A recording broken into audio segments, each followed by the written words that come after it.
It is now 5 o'clock. Welcome to Barsha, Barsha, Barsha, episode 32 on a queer day with author and sculptor and artist and cartoonist Annie Weatherwax.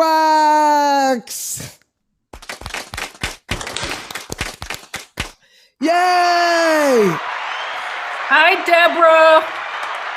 Annie, I always like to sing my guests a little ditty, so I'm going to do that now. I can't wait. Okay. Where do you go on Mondays when you want to have fun? Where can you go on Mondays when your day is done? Well, Fireside Chat is where it's at. Our guests are all the best. You'll be listening and swooning about art and cartooning and sculpting and writing. Relax, it's Annie Weatherwax. Join me in welcoming Annie Weatherwax. Oh my God.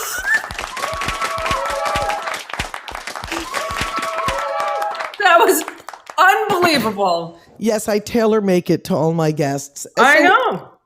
Let's It just talk. might be the first time anybody's written a song like about me. That's amazing. Yeah, that's exactly right. Written a song about you. And one of the things in the song that I wrote, and it's impossible to, we're going to be talking about all of it today. But one thing that I wrote that I spent hours trying to think of really funny things to rhyme with Weatherwax. Some of them were insane, but I found it. I know, that's impressive. It is very impressive, isn't it? And it's very everybody, impressive. Please note, as I introduce Annie, she is broadcasting from her art studio. This is a very special person.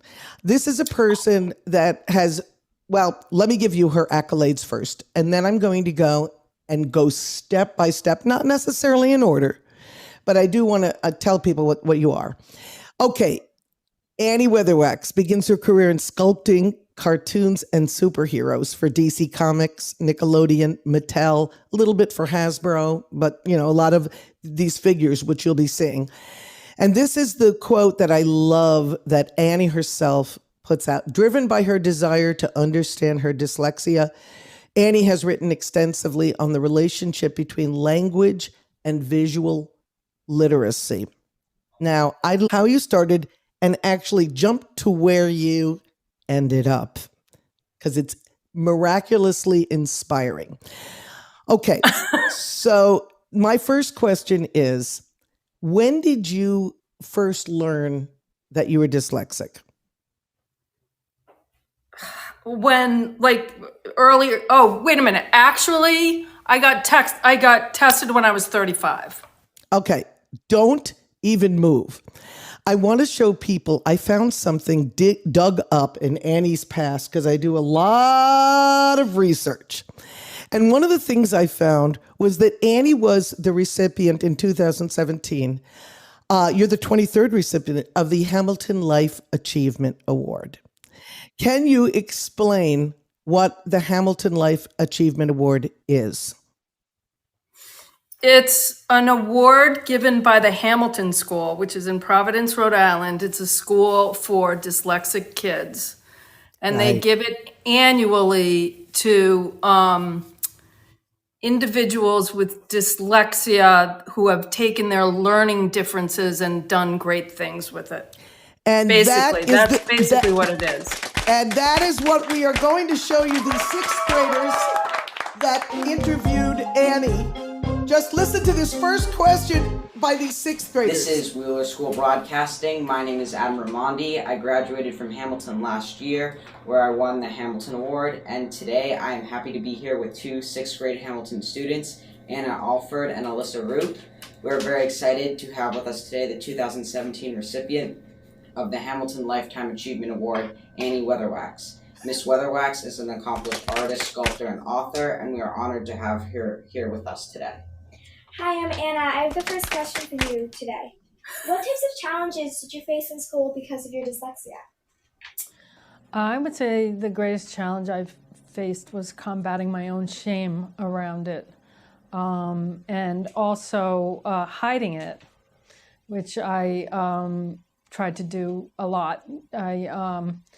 I was desperate to not be embarrassed, and I was very afraid to be called on to read out loud, and so I wouldn't make eye contact with the teacher. I'd put my head down, so I would say that the hardest part was the shame I felt. Okay. That is where I want to start there, and I'm going to tell you why. Oh my gosh, I can't get this to turn around now. Holy shit.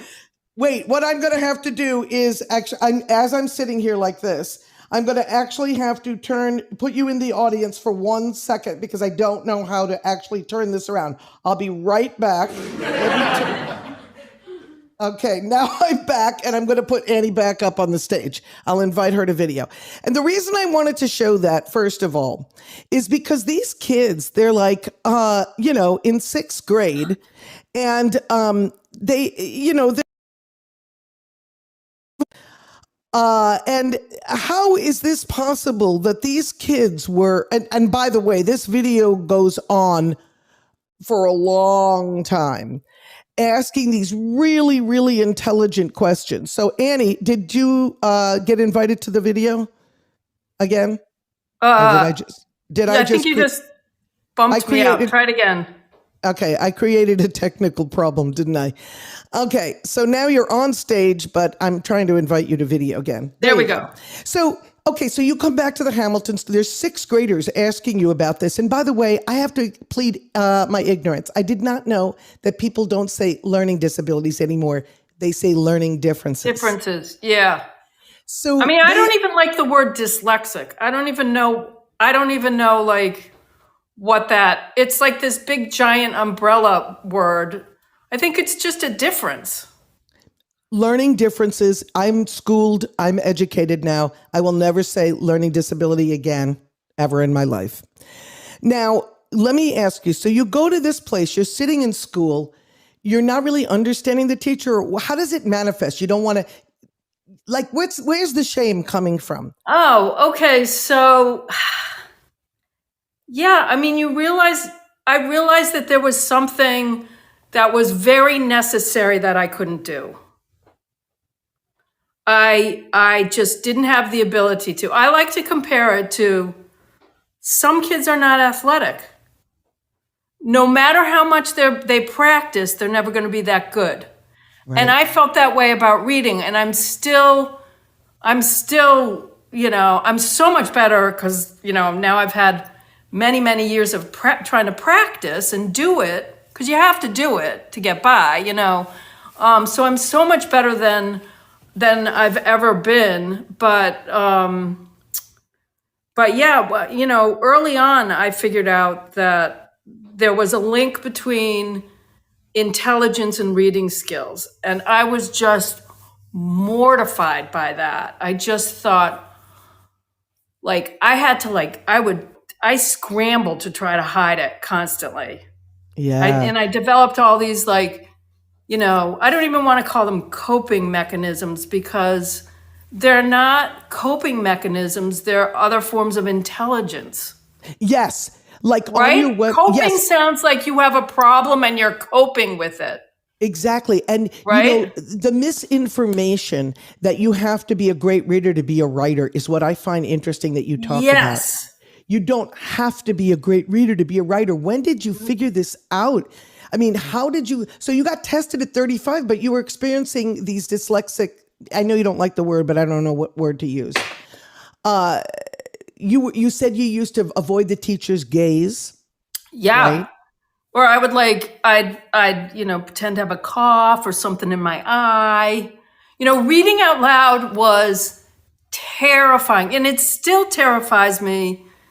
One of the first times I went to a Seder with my wife, we have to, you have to read a paragraph, and what I have to do is figure out what paragraph I'm gonna read, and then rehearse it to myself because I'm so afraid to read out loud. If I memorize something, if I memorize something, then I'm okay. Right. But what you do as an incredible writer, and we're going to talk about the books you've written and all the awards you've gotten and where you've been published. But what I love about your website, and I have it right here in the scroll, annieweatherwax.com, you'll see it, is that you are descriptive in an author-like way about the dyslexia. So for instance, on the homepage, you show us an S and you say, this I don't experience as the sound of a letter. I experience myself admiring its curves. Yeah, that's. Can I give applause? No one has ever told us what, yeah, they're clapping down there too, how to describe what's happening. And because you're such a great writer, you're able to describe what's happening in your mind. So that's it. That's how you experience letters, right? Well, that's when now it's different, but like when I first confronted, words, that was like, I couldn't make the translation. It was like, I couldn't see these, what looked like to me, visual objects and put them together in a linguistic way.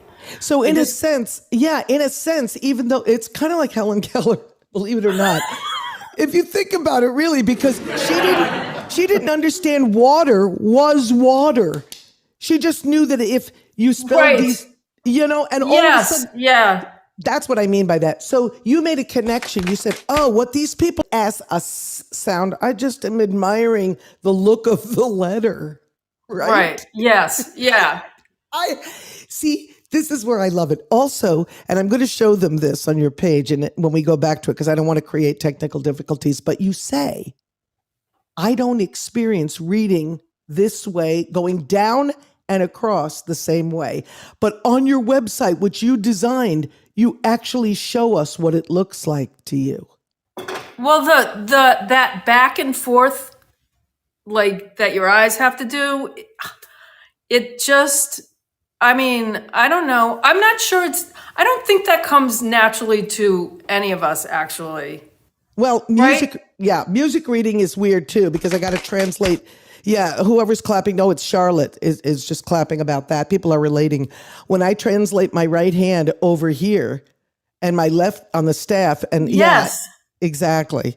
I hear you 100%. Right. Did you start writing your novels and stuff and your by hand? So what do you mean? Like just like on the computer or by hand? A little bit of both. Yeah. Okay. So I heard you describe it. Can you describe to us? You described it beautifully, actually, on that 6th grade video, where you said they're pictures to you. Yeah. Yes. Right. So that's how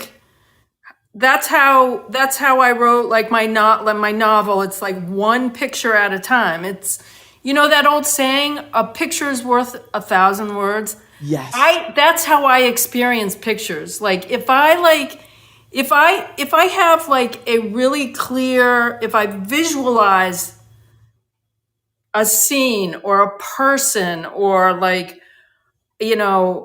really clearly, I have to have that picture in order for the words to come out. So it's like a process of translating the image that I see and that I'm experiencing, which is, hopefully it's like a complex image. Right. And then trying to like get that down into words. It's very labor intensive.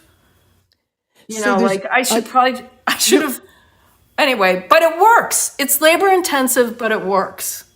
Right. And you made, thank you, everybody. Please get Annie. When I tell you how far Annie has gotten with this, you're going to understand why this is such a beautiful conversation.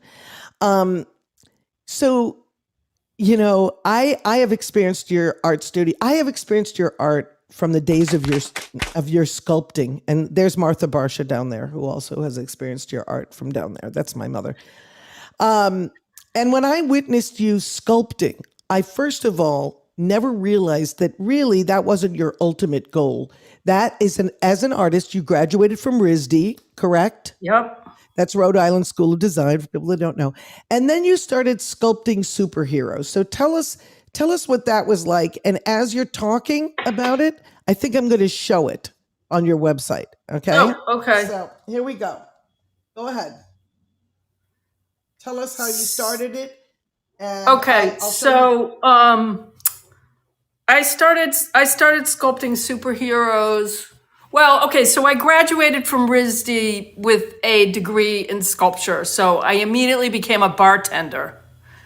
Because what else are you going to do with that degree? Let's be real about it. So that's hysterical. It wasn't a straight shot out of RISD into sculpting superheroes. I took some, I went to graduate school, but I never finished graduate school. And then I had like an office job, which was like awful. Anyway, I worked my way, I discovered that there was this whole industry out there that required sculpting, like you had to actually use your hands and think in 3 dimensions. And I just thought, that's something I can do. Like I knew I could do that. And so I just slowly built up a portfolio, and I had some really great experiences. Like I flew my sculpture of Jar Jar Binks out to George Lucas's ranch. There it is, right there. Oh, let's look at that. So you flew this out? So I flew that out to George Lucas's ranch. I worked with so many wonderful people, like art directors. I worked with Bonnie Erickson at Children's Television Workshop. She designed Miss Piggy. She was an amazing artist. Look at that quarter. Yeah, those are very small That's pieces. what size it is. Oh my God. And you know what I should put up on the website, Deborah, is the process from going from a block of clay Yes. to Wait, that. Is that Dora the Explorer? Who is That's this? Dora the Explorer. Woo! That's great. Who's that? God, it's one of Superman's villains or something. I can't remember. And there's another one. There's Superman. I mean, these are miniature. They're really small. Look at the quarter. These are miniature. Oh my God. Yeah. Who is that? These are some. Oh my God, this is fantastic. So here you are sitting in your apartment in Boston, correct? Yes, yeah. Okay, so I had this 3-bedroom apartment, and I worked in one of the bedrooms. Okay. One of the big bedrooms. Right. And the apartment itself looked like, it was very tastefully done. I had furniture and everything like that. But then you walked into my room. You saw the room, Deborah. And it was full of these. You saw the room, and then you thought, like, for a minute you thought, oh, I thought a normal person lived here. But the room was wall to ceiling with like little clay figures and all my tools were in there, and it was packed. But the rest of the house looked looked like great. a normal house. But you also had a light. I remember, yes, I still have that light because you needed to be so intricate. Yes.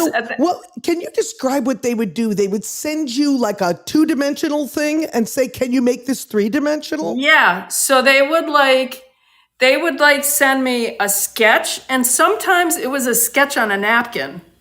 Oh my God. So you have the CEO of Hasbro or some creative director of Hasbro. Yeah, I would get a sketch, and then I'd create it in 3 dimensions. I'd literally start with a block of clay and carve out Superman. Okay, all right, listen. Now, listen, we have to go on this journey because I'm going to take them on a tour of your website because I have to tell you, I want you to stay on this show, and I want our audience to stay on the show, but I do want to highlight some of the things. So here you are sculpting superheroes. And then when does it get to the place in your life where you say, you know what, this is kind of a day job. It's a luxury day job, right? Yes, definitely a luxury day job. But I want to be a writer. So when does it make the transition in your brain? Like, this is great, but I got to write. Or did you write while you were doing this? So I like very, very early on, like, I don't know, must have been way back in the 90s. I had a couple of short stories published. Yes, I know about that. And you had, tell us where you had them, because they were very prestigious places. I honestly, I can't even, that came later. The Carolina Quarterly published one. No, wait a minute, that came later too. I'd have to look it up. Sorry, that was a long time ago. I love it. Anyway, I published those early stories, but here's where I went wrong. I thought to myself, I cannot be a serious writer and still have this reading issue. Like like all the writers I knew, they read book, they read everything, and then they would get together and talk about what they read. And I thought, I cannot possibly do this without figuring out this reading problem. So I went and got tested when I was 35. Wow. And it was a weekend. I paid out of pocket. It was a weekend long battery of awful tests that just destroyed me. I just felt completely demoralized and humiliated by the entire experience. You're laughing though, so I have to laugh with you. Okay, I know. So then, wait a minute. Yes. So that happened when I was 35, like in the middle of sculpting these superheroes. And I thought, I better stick with this because, so I kept going with these superheroes, which I knew I could do. And I loved doing it. And it was fun. But at some point I just thought, I'm just going to give this another shot. And I started writing short stories again. They started getting published again. Now, here's the thing. Let's talk about this transition for 1 second, because I was around when you were making that transition, Yeah. And the other thing that I noticed about all your writing was it was so wry and so like it was humorous, but kind of not really in a dark way, but kind of like, I don't even know how to, it's like living in contradiction. Like your characters live in contradiction, and it's who we are as messy human beings. We're messy. Absolutely, Deborah. Absolutely. Yeah. We're all a mess. We're all a mess. Yeah. Yeah. I just had a whole weekend talking about this with one of my friends. And so your characters, right away, you get a visual image. I think the book that we're going to talk about now, which is your novel that was made into a movie, and get ready to applaud everyone, optioned by the actress Katie Holmes, who directed it. Hello, can we have applause? Well, that's a big one. So here you are. You're writing a novel. Tell us the name of the novel. Tell us what it was about. And tell us about getting that call from your agent that Katie Holmes wanted to option it. Oh, God. It's a lot. I'll give it to me one at a time. I know. Okay. Here we go.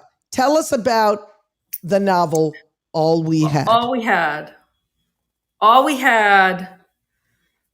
Yeah, that was, I started writing that because I had a short story published in the Sun magazine. And after that came out, I got an email from somebody at Houghton Mifflin asking if I was writing a novel, which I was not. Because that's Houghton Mifflin, everybody, major publishing. That's insane to try to write. I think it was Houghton Mifflin. Now I have to check. I've got to check on that. But I still have the email though. But it was a big publisher. No one calls a writer and says, "Excuse me, are you writing?" We're looking for, nobody's looking like that. Okay, go Well, ahead. maybe back then it was different. Anyway, she did contact me. So then I thought, well, maybe I should write a novel, or I should start writing a novel, which I just kept going with it. And it's about the economic inequalities of America, really. Yeah, I mean, told, right. It's about- told through a slice of life. Really. Yeah. It's about a single mother and her teenage daughter Right. trying to survive, basically. Yeah. And what happened with it? So your agent, what happened? I think I remember a story where it wasn't even published yet. It was in a galley form. Yes. So what Yeah. happened? She just sent it to Katie Holmes. What happened? No, so I guess, Katie was looking for source material and went to the literary department at my agency. And I guess this happens frequently, I think. I don't know. I think maybe this is how sometimes it happens. But anyway, they gave Katie, I don't know, they It's gave some a form bunch of of the book. books to read, and she fell in love with mine. And I know. So someone comes from Rhode Island School of Design, starts out getting a sculpting job, wants to be a writer, has dyslexia, and has a major motion picture made from their Yeah. book, their first Right. novel. Okay. Right. So The there we power are. of pictures, Deborah. The power of pictures. Pictures. Absolutely. Yeah. Now, Yeah. go ahead. And then I want to ask you something No, I else. was just going to say, that saying, a picture is worth 1,000 words, is a saying that we all know for a reason, because it's the truth. That's right. So, Okay, so now this is so much to talk about because you are an artist, what I consider an artist in a true sense of the word, and that is because you let your spirit go where it takes you, and you take your sense of art. Like behind you, I see all those portraits, which you have one that you did of me, which oh, I should. Can you show it? I should. Yes, I can show it, but I have to get up. Okay, okay, we'll do that at the end. But you did do one. But it's definitely worth seeing. I love that portrait of you. Okay, It's the best. So now here we go. You get. By the way, some of these sixth grade questions I wrote down because one of their most incredible questions, those sixth graders, was, "Do you feel like your dyslexia helped you?" At the end of the day, yes. But it was a long day. It was a really long day. Right. And I wouldn't wish that on anybody. I mean, I really think, I mean, I know a lot has changed, but we really, I mean, even in the way we stigmatize people who can't read because they never learned. Right. Right? But you're so out. You really are helping people by actually talking about. I hope so. Like the welcome page of your website, which I really, when you go to your, you actually give the readers. This is let me just show people so they understand. And this is, you can't with somebody with dyslexia. So she has the wherewithal. You see this button right here to say, do you want to view it in order as a narrative? Now that is, you're giving people a chance to view like you see or view as a narrative. So look at this. For the longest time, I couldn't translate the shapes of letters, visual shapes, into sounds.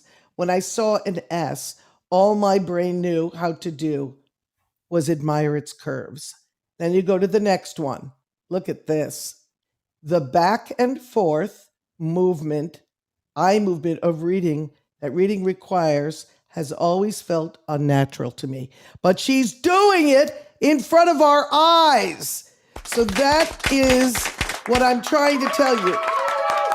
Okay, now the next thing I want to talk about on this website, because it blew me away, was how you went to becoming a literary cartoonist. And before I show everybody what literary cartooning is, can you explain it before I play one of these videos?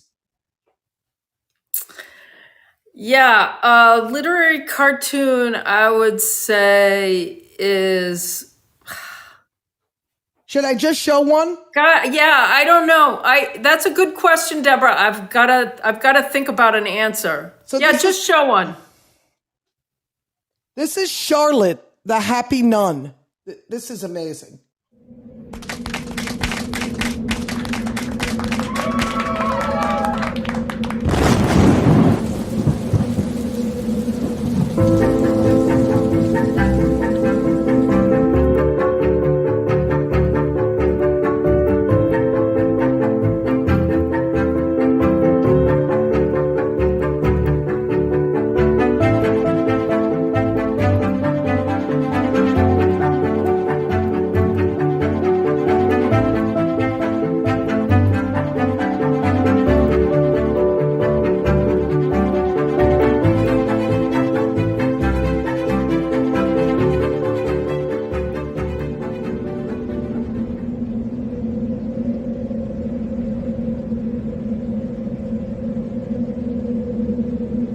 Oh my God! This was the happiest she'd ever been until she lapsed.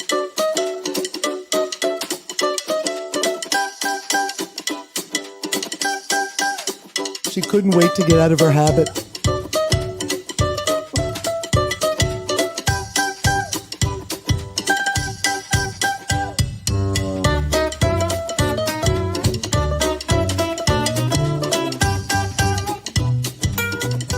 Okay, can anybody tell me? They love it. The audience loves it. So now you're right. You can't really describe what literary cartooning is because it's not a graphic novel. No. Because it has the aspect of music to it and choosing the appropriate tone that Yes. goes with the art. Yeah. So have you looked up to anybody in your past that has done something like this, but you've taken it further? God, that's such a good question, Deborah. I probably should take a look at what other people are doing in this vein, but no, I don't. You know, I started doing these character drawings, and then I just thought, oh, they need to move in a certain way, right? Yes. And Go ahead. yeah, go ahead. It excites me because I think it's a new genre. I think it may be. Yeah, people are clapping. Go ahead, Annie. And yeah, I mean, they some of them inspire me to like maybe tell a little short story, but some of them you just want to give them movement. And Right. and I love movement. Movement is just amazing. I mean, it's just this I think you know about movement because music is movement of sound, and the movement of visual art is like, things like waves and things that you see, Yes. all the things that you see, and body language. I'm obsessed with body language, and Yes. these characters, I wanted to like accentuate their body language, and because it's not exactly animation. No. It's more like I will repeat a particular gesture that is defining of who they are. Can I But play? Would you mind if I played our collaboration? Oh my God. Yes. Do it. It's my favorite. All right. So Annie says to me, I really want to animate these characters and I'd like you to actually, put one to music. And I said, okay, I'll definitely do it. So here's But wait, Deborah, before you play it. Okay. It's like, this is a work in progress. Oh, okay. Between you and I. This is like kind of like the intro that we created to these people. Right. I wanted to see if I could even relate to it, like how I would put my music to your art. So we did like a practice one. Okay, so here it is.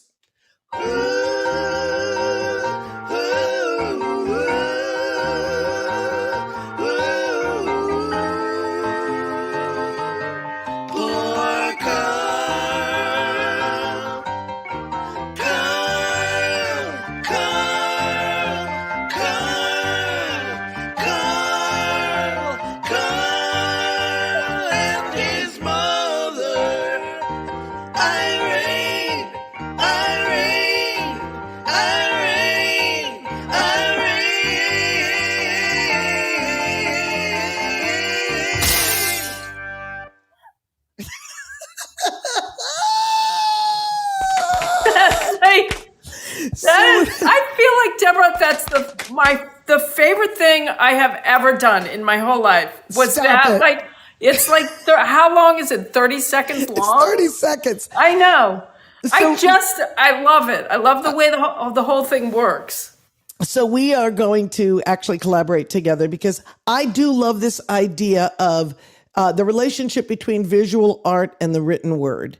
And just so people know, Annie's she's working on some other projects where the actual words are floating, or the words themselves on the paper are part of the character, is what I want to say. One of the characters of the piece is actually language. Am I right? Yeah, I mean, what I hope I've done is incorporate something called kinetic typography. Oh, yes, kinetic typography. Okay, that's good. Kinetic it's an amazing typography. thing. It allows you to give words visual expression through movement. Right. Right. So isn't that what you got? You were the first fellow at the James Stevenson Lost and Found Lab. And their mission was the same as yours: provide a work and living space to interdisciplinary artists and thinkers drawn to exploring the relationship between visual art and the written word. Yeah. And what did they give you? This residency where you just no, it was a month-long residency in this new facility, modern structure that they're sort of turning into like event space, and it's an event space and residency, and I think it's still a work in progress for them. But do you apply for these things? I mean, that one I just was invited. I mean, that one's by invitation only. I think there are some residencies that are invitation only. I mean, that's like Yaddo or something. Okay, look. Here's my question to you. When you say you're writing your new book, let's talk about your new book because I'm really excited about this. No, I'm really excited about it too. Thank you for bringing it up. I want to bring it up because the title is so intriguing and provoking. And what it is Reading the Real World, a memoir on the powers of observation. Ooh. Are you writing about your dyslexia? What are you doing? Yes, I'm writing about all of the above that we've been talking about. But just like it's just, I hope that people will appreciate our powers of observation. Right. And they give us so much, like the ability to read rooms and the ability to read body language. Yes. And the ability to empathize with one another. Right. It Yes. all happens with the powers of observation. Yeah. And so it's all about that. It's also about like how the eye and the brain work together to, and how images work as well. Like how to read images. Now, listen, I want to get a little deep here for a minute because, you call it reading the real world. So you don't consider where you live the real world? I mean, what is the real world The to you? real world is engaging with, I know this is crazy, engaging the eye with the three-dimensional world. It's not, I know it's reality. It's not screen time. It's not even reading. Here's the thing. I love this conversation. Go ahead. It's not even reading. Here's the thing. It is anything other than direct engagement with the world. Wow. Okay. With each other, or like, going just the real physical world Right. is description. Wow. Yes. Like it's a description, whether you take that description in through written language or through images or a combination of both.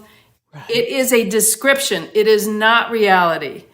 And No, but I mean, here's the thing. That was the only way I could get by in school without anybody knowing that I couldn't read. That's how I hid it. Was Wait. I read the conversation. Like I read the teacher's body language. That's how I understood what the hell the book was about without ever reading it. Oh my God, stop. You told a great story once that I want everyone to hear about how the teacher, because you wrote so beautifully and you weren't a good reader, accused you of plagiarizing. Can you please, what grade were you in and what the hell happened?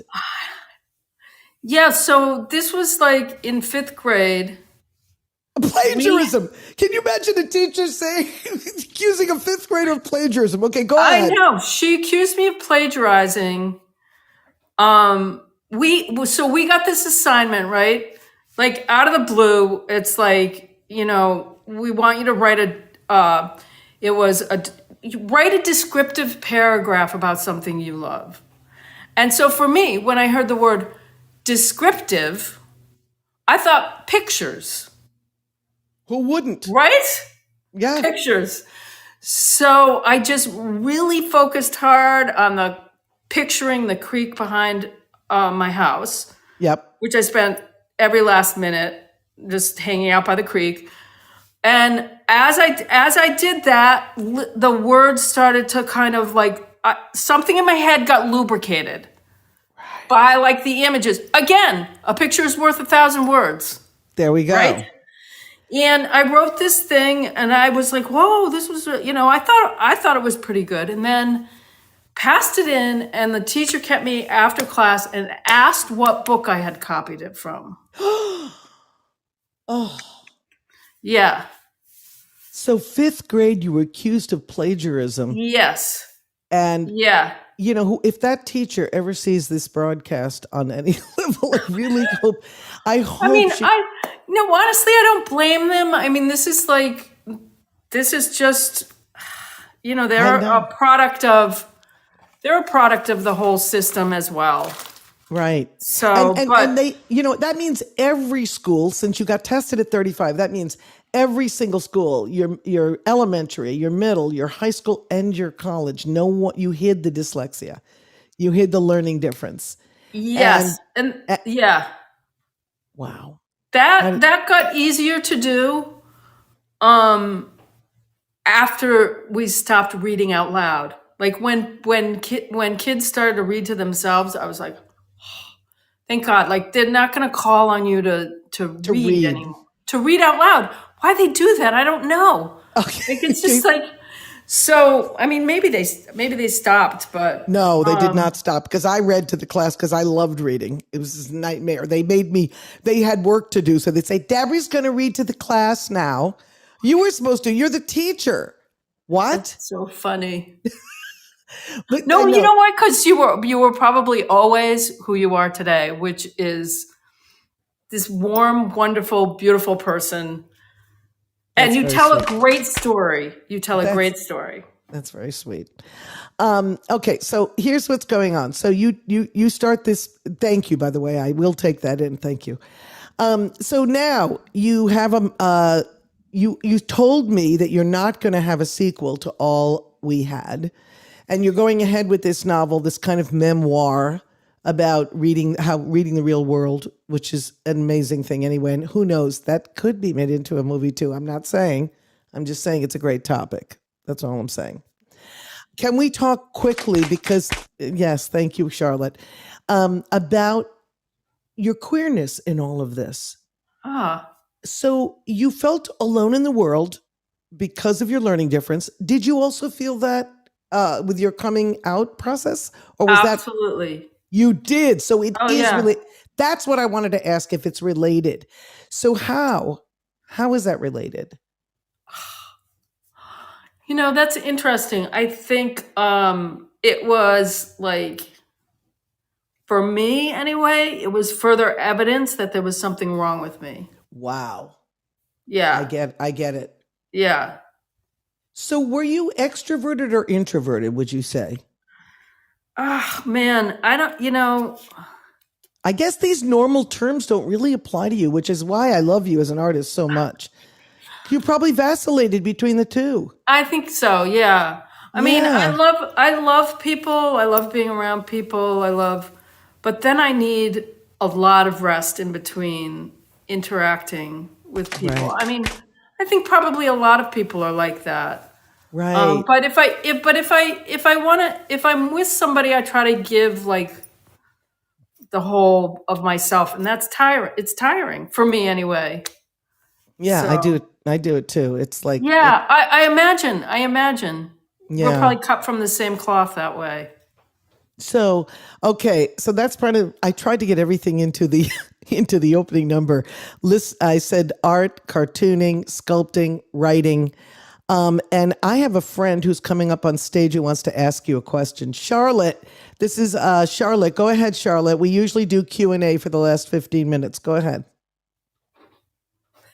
Charlotte, you can unmute.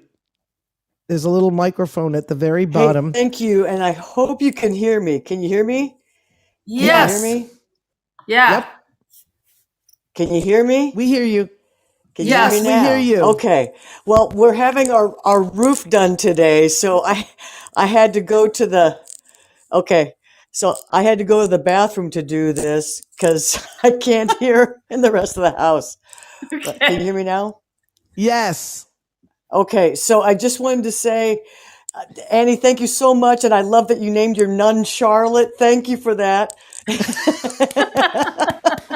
And also that in my life, what happened when you were describing the training of your reading, and I love that your superpower is gaining a new skill set, because so did I. Good. My eyes were burned when I was 10 years of age, and Oh my gosh. glare blindness hit me. I was medically retired from the Navy Wow. while serving while queer. So I was medically retired from the service, and I beat the witch hunts. But I've been in polytrauma low vision since 2005 because of a head injury. Wow. And so I also had thyroid eye disease, Graves' ophthalmopathy, so double vision on top of that. I don't get your exact journey in life, but I am so empathetically responding to what you're sharing. Yeah. Because Oh, I'm reading so is glad. a bitch. I am Yeah. so Yeah, yeah. glad, because Thank you for this inspiration and what you're sharing. Yes. it's Yes. Thank you for definitely that. yeah, I mean, your story really speaks to me. I just feel like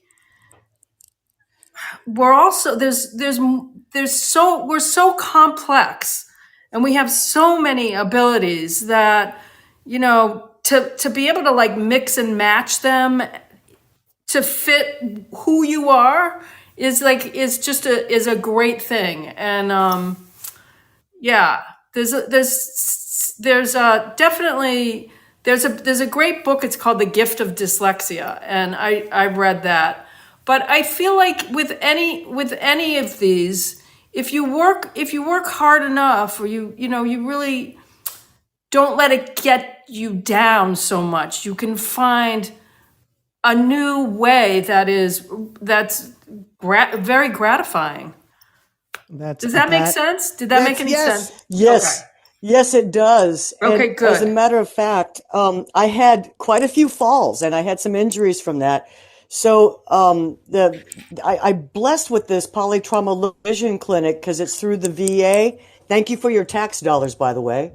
And what I received was the training in home and in my environment. And then, I go every month for training in how to read and to utilize my current skills, so that I can read. And as a result, I'm doing something that I've dreamt about for a long time. I'm actually writing lyrics to a musical right now, and I'll be following through with the script. How awesome is that? That is fantastic. That's fantastic. That's great. Thank you, Good for Barsha. you. Thank you. And I have a directional stick called Eileen, which is a big step up from my fall. And so I use echolocating at times when I can't see from glare blindness. So, thank you so much for this inspiring story. Your narrative it really fills me up to hear these stories and that your strength is coming through. And I hear that too. And I can also hear them pounding on the roof. So I'm going to go back down into the audience, Barsha. But thank you so much for coming. Thank you. Thank you so much. You see, Charlotte, thank you for that. I'm going to put you in the audience so you don't have to worry. Oh, you're down there. I just want to say, Annie, look, you're talking all about visual stuff, and somebody who's having a visual issue is relating to you very deeply. Yeah. And she's clapping now, and that is like an unbelievable thing. And just for our last 7 minutes, I did want to go to one more page, if you wouldn't mind, of your website, which is this page. Can you describe to us, or which one of these do you want to talk about? I like your moving conceptual stuff. Here's your literary cartoon stuff. Yeah. On the lower right. Here's the Gilligan's Island, this is very Warhol-esque to me, because you're taking a cultural thing and you're making it into something. Yes. This, on the other hand, is very interesting because it's a reimagining of your novel in just visual, Yeah. It's taking the pages and making them move. Right. And I love what you said, that the hardest part is reading back what you've written, and you didn't understand how people did that. You write a novel and you do the details later and you do the structure first. Is that true? Is that what this is? Wait, is that what this is? No, what do you feel the reimagining is? Oh, okay. So I'm one of the things that I struggle with as a writer is how linear the whole crazy process is. And some of that is the limitations of technology. Right. A book is it's more like a network, than, or characters' lives are not, they happen linearly, but the story of a life is a network. It's not.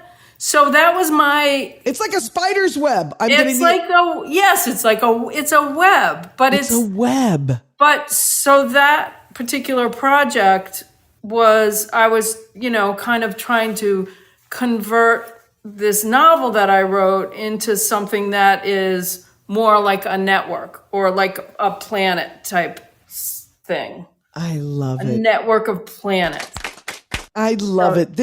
All these concepts today, You know, I know one thing, as we talk to each other all the time, it makes my mind expand to think like you think, because I think like this sometimes in terms of music, but I don't tell anybody because I think I must be insane. I know, but Deborah, I feel the same way about you. Like, I feel like engaging with an artist from a different, genre, or not genre, medium is, Yes. I would recommend it for everybody because we do speak the same language, right? We just have, it's just like a different, we get to that language in a different way, right? Yes. And you have said this really interesting thing that the biggest thing you learned, I heard in an interview you said, was that you actually can inhabit the characters you're creating. And when I'm writing for characters in a musical, I do the same thing. Yeah. So I totally relate to you when you're talking about, oh, I've created these characters and I'm thinking like each of them now. Right. I know. It's totally amazing. So I just want to say that an artist is always experimenting, and in your incredible bio, you say Weatherwax is currently experimenting with the hybrid forms of storytelling, combining text with kinetic typography, drawing, and animation. And that to me is trying to put into the paradigm of words what you're actually trying to create. So you're using the thing that you're trying to break form from to describe it. All right. Okay, Deborah. Okay, I know. What? Whoa. Okay, that was baby. That was like, I you know what? I need a flow chart for that thought. Okay, but I wanted to thank you for pushing boundaries. I wanted to thank you for being open with yourself, affording yourself the space, that beautiful art studio right there, that you just go in and the whole psychic space is yours. And it is inspiring, all the different directions you're going. If you haven't seen All We Had, please check it out. You can probably get it on Amazon Prime. Is that true? Yeah, Amazon or Netflix. Okay, great. Wait, more important than seeing the movie is read the book. Because Annie did not write the screenplay, so we can't take credit for that. But Annie's book, All We Had, by Annie Weatherwax, I encourage everybody. Is there an audio version of it? No. I'd like to do it. Let's talk later. Oh my God, that would be amazing.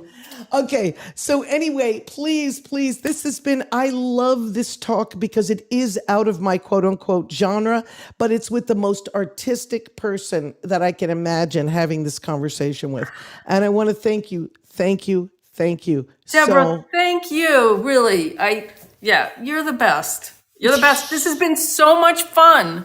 Oh, good. I hope you had fun. Oh, it was totally a lot of fun. And thank you to everybody who's there.